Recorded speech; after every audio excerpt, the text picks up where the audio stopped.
ขึ้นเฉียง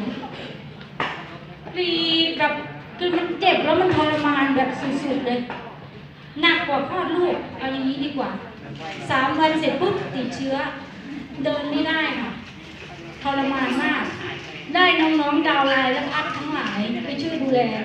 คือทีมเราเนี่ยต้องยอมรับนะคะคือไม่ทิ้งกันทุกคนดูแลซึ่งกันและกันได้น้องๆไปส่งข้าวส่งน้ำที่บ้านคือก้าวไม่ได้ขยับขาไม่ได้เลย3 วันกลับมาครั้งที่2ผ่าตัดรอบ2ค่ะ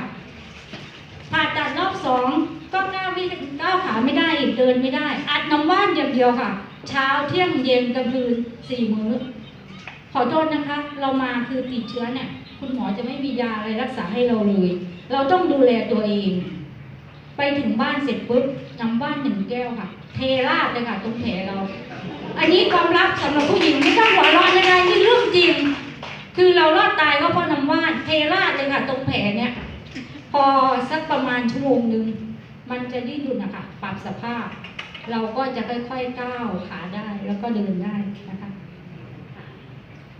คือ4 มื้อนี่คืออัดเต็มที่แก้วเราทานน้ำอะค่ะนั่นแหละ4 มื้อเช้าเที่ยงเย็นคือได้3 วันพี่แปรเดินได้และก้าวได้หายแล้วค่ะคือปกติแล้ว 100% ค่ะน้องเฟิร์นคุณพี่แพรเลยนะคะขอเสียงปรบมือกับพี่แพรอีกทีนึงค่ะ